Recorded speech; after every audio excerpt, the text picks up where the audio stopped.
For today's video, I wanted to concentrate on the idea of downsizing a house to better fund an early retirement. When I was married, we did have a sort of a grand plan because we bought, in the last few years of being married, we bought a big family home, more for investment purposes really, because we had money in the bank and interest rates were terrible. So we thought we'll invest in a bigger home, because up to that point we'd kind of said, no, we'll live modestly, we'll have a small house.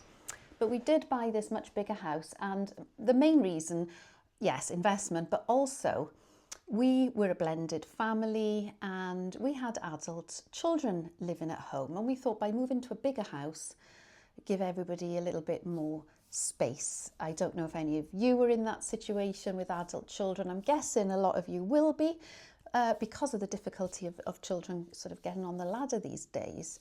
And so yeah, that's what we did. When we did that, the plan was always, as we got older, the plan was always to downsize back to a smaller house when it was just the two of us. But obviously the situation changed dramatically and we've got separated instead. But I'm still thinking about that idea of how much to downsize to help retirement. Because I'm on my own now, and yes, still at my mother's house for now, but as I've discussed previously, it is very much a temporary arrangement until I buy somewhere of my own.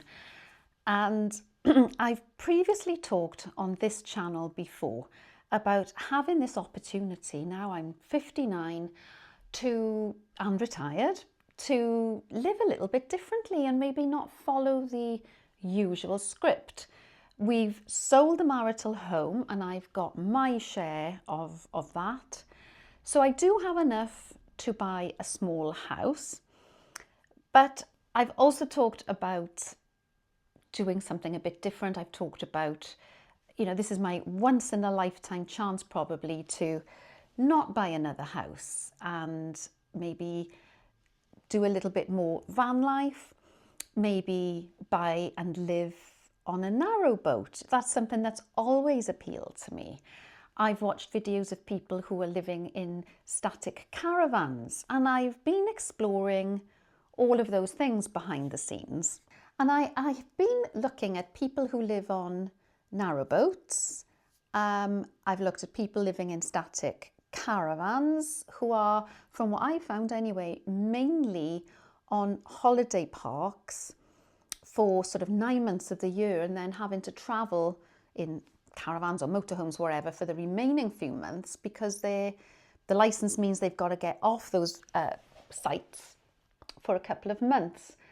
There are residential sort of lodges, mobile home sites, but they are mainly for the over 55s, which admittedly I'm in that category, the sort of park home idea. But I don't particularly see any major advantage in buying those for me over a regular house, because the price of a residential park home is as much as a house in many cases. Plus you have all the site fees, which do generally come to a couple of £100 a month. So those, you know, I've discounted that completely.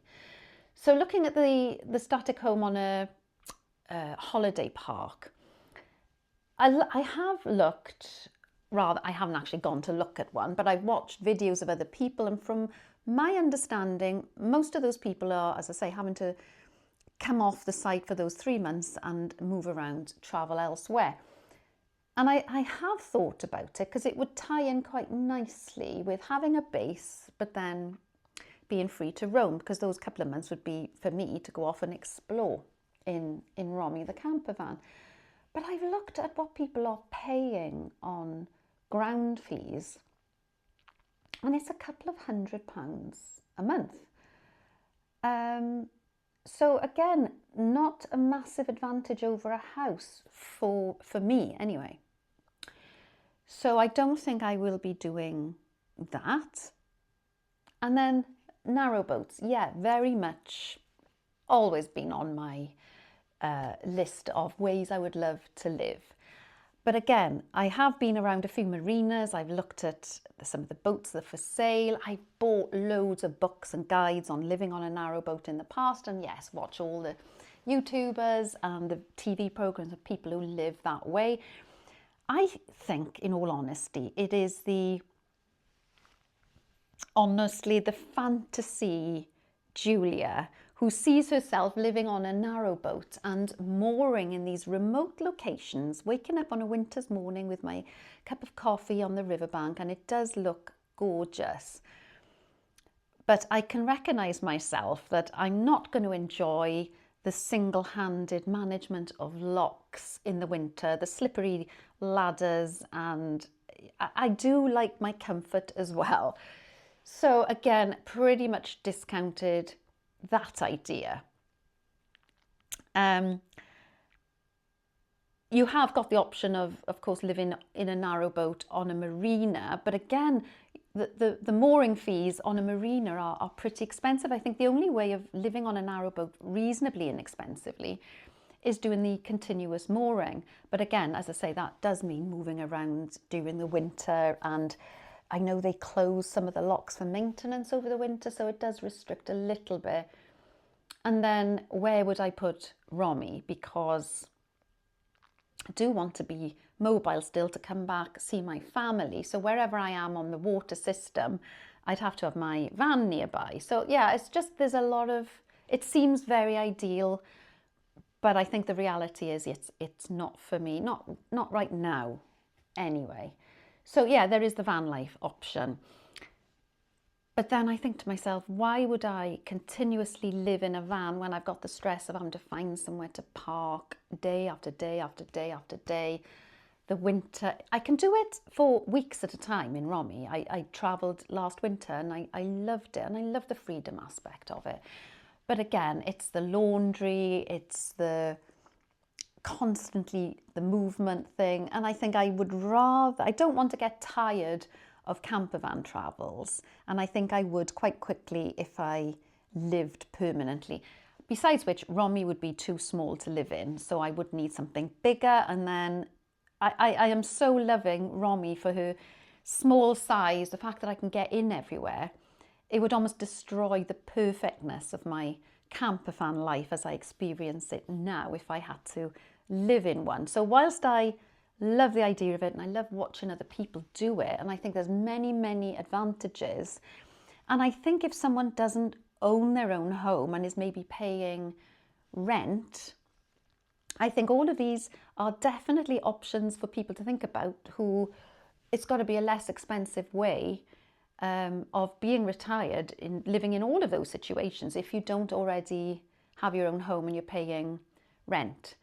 But going back to this downsizing option, which, as I said, was always in the back of my mind anyway, because as you get older, you don't need the big space. And, you know, there is a lot of advantages for me in living in a smaller house, having less to manage and all of that. And for my current situation, living at my mother's, but knowing that that is temporary, I am leaning more towards the idea of buying my own home. And I know it's early days. We really only completed on the marital home back in July, and we're at the end of August. So I did say I was going to leave it 12 months. And I know I'm not going to leave it 12 months. I'm getting, not itchy feet exactly, but I'm feeling a bit restless here. And I have been exploring places to live because, as I said, I have so many options at the moment of whether I stay here in my hometown where I've always lived, where everyone's near, or do I be a little bit more adventurous and think I could go and live somewhere else. I've always been drawn to city life. I've looked at moving to Cardiff. I think I've said maybe a flat in Cardiff. But again, we've got this option of the issues with flats. I don't mind the leasehold side so much, and I certainly am quite attracted to the idea of living in a flat, but the service charges for the flats around the Cardiff area that I've looked at, again, really put them out of the equation for me. So yeah, I think a flat in Cardiff is out of the question. A house in Cardiff, pretty much also out of the equation, because the houses I've looked at, in my budget anyway, don't have parking. I'm not sure about the areas. So yeah, I've pretty much discounted that. I seem to have done quite a lot of decision making in the last few weeks behind the scenes when I said I was going to give myself a year. But I think I kind of have quickly realised what was a daydream and what's going to be realistic for me. The other aspect of city life I'm thinking is, I think I would rather have a base to live in. Camera keeps going wonky. And then do my city living when I'm travelling. So for example, I know I keep going back to Budapest, but that last year, spending a month in a city as a local, living in a flat, in amongst it all, that was my just perfect life. And I can still experience that in little snapshots in different places. So it's like I haven't got to keep going back to the same place, just explore different cities. I think that will satisfy my need to go out and explore and experience different things without actually committing to living somewhere. So yeah, I'm going very much back to bricks and mortar, but somewhere small. I mean, the time and the work, in inverted commas, the redecoration, etc. at my mother's house, I feel, and the houses over the years, I feel I have done my renovations, my remodeling and all of that work, dust, etc. I really don't want that. I don't want, like, my mother's house is beautiful, but even this is really too big for me. I have loved my mother's garden, the one that we had the patio built outside. It is a gorgeous space. My children, my grandson were around yesterday. We had a takeaway and we all sat out on the patio last evening. My grandson was tearing around on his little wobble board and it was so lovely. I do love the outside space. Unfortunately, my mother's patio here is low effort. It just needs a bit of a scrub and a hose down now and again. There is no plants and I love it just like that. So I don't really want to garden. I do like outdoor space, but I'm becoming more around, like, I don't want the work. If I want to go off in Romy for a couple of weeks, I don't want to come back and have the grass up to my knees and any of that. So if I have an outdoor space, it'll be very low maintenance, patio, courtyard, that balcony, that type of thing. So yeah, bricks and mortar, somewhere small. And the next question then is where? The logical thing would be to stay here, my local area where all my family are.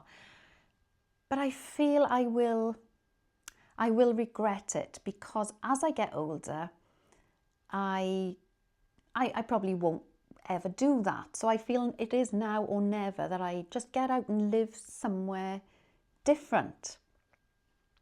I figure I can always come back if my children are still around this area, of course. And my mother is obviously going to be staying where she is currently. Also, there are a lot of ghosts in this town. I moved 20 miles away from where I was born 20 years ago and then ended up coming back home. And yeah, there are a lot of ghosts. There's a lot of familiarity, which can be lovely.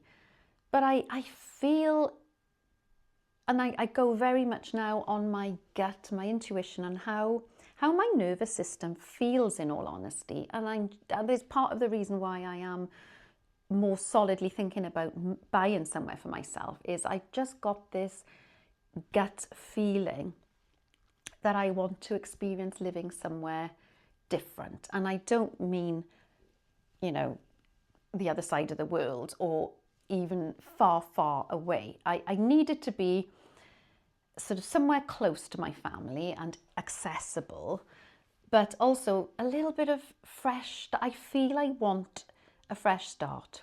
I wanted to brain dump on you my thoughts, my ideas on downsizing for retirement.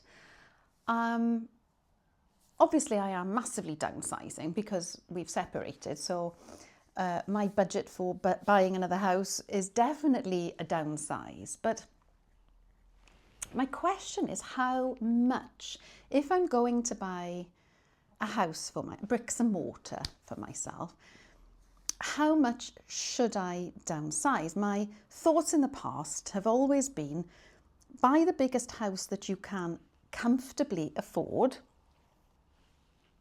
because there's an investment there. My situation now is different, obviously, because I'm retired.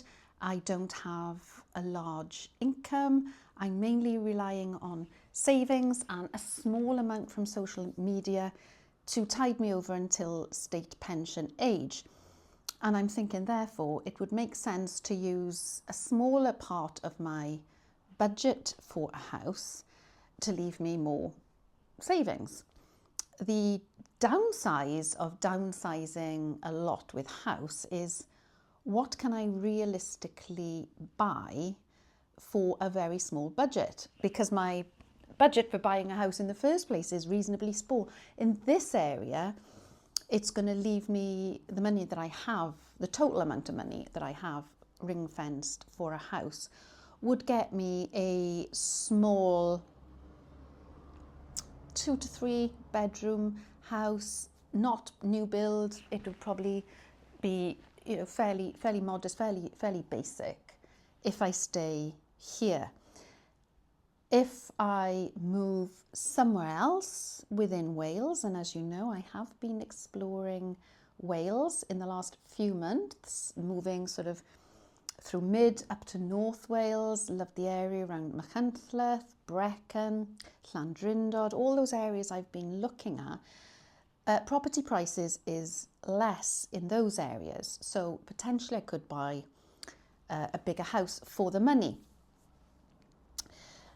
But this is the question I'm kind of thinking about and sort of mulling over at the moment. And I realise I'm in a lucky position, of course, to be able to buy myself a house outright.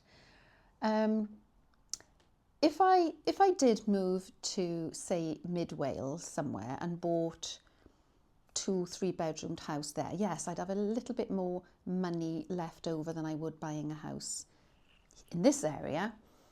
But would I then be pricing myself out of this area? Because say a few years down the line, I thought to myself, I want to be back near mum and my children, grandchildren, etc. And I want to come back.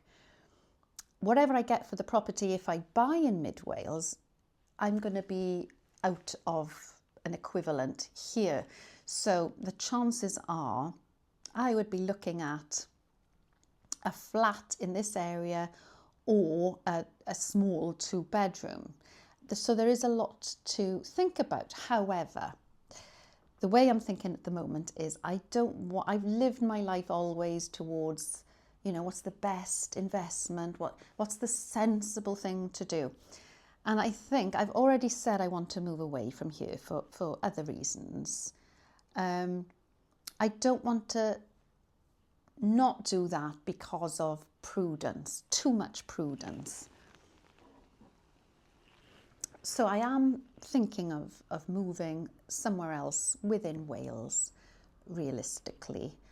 But it's just what, obviously I've looked at flats in mid Wales and they don't have the level of service charge that, say, modern flats in Cardiff do,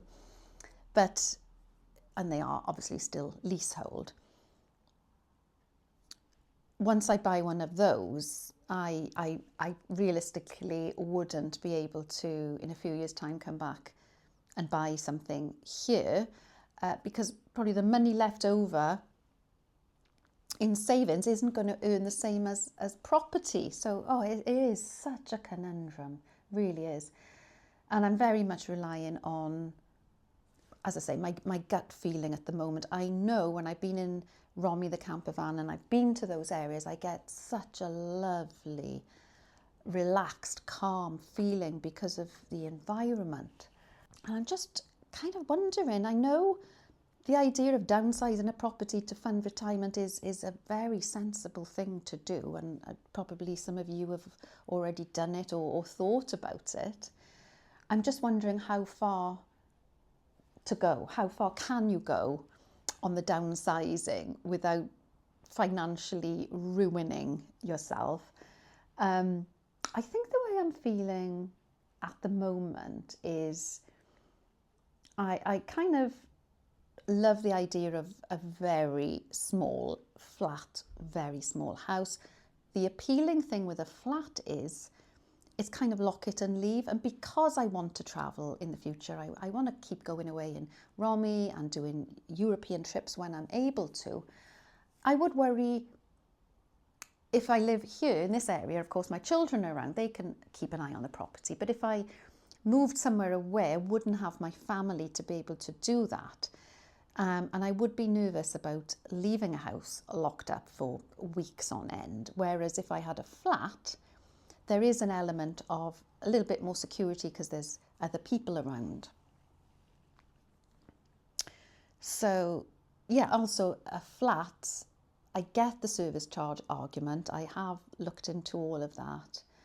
And obviously if something goes wrong with the building, then you've got the costs of that. But there again, if I bought a house, I'd also have the costs of future roof repairs and all the rest of it. So there is such a lot to think about. And I guess I'm asking any of you, have you done it? Did you regret downsizing? Did you downsize too soon?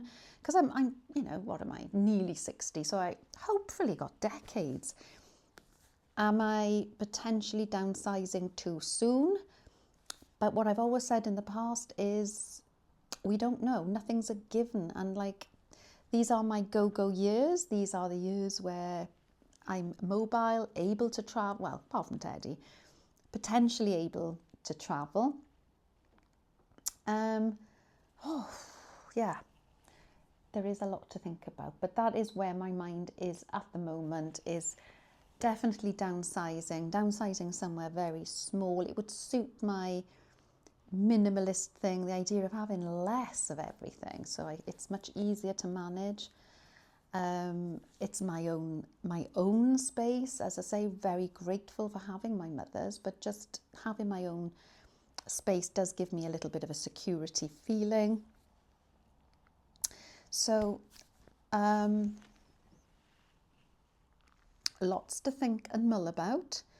I'm enjoying the exploring and looking at properties. It is quite an exciting thing. When I say looking, I mean I'm looking on Rightmove. So I will update you. I will definitely let you know what I do.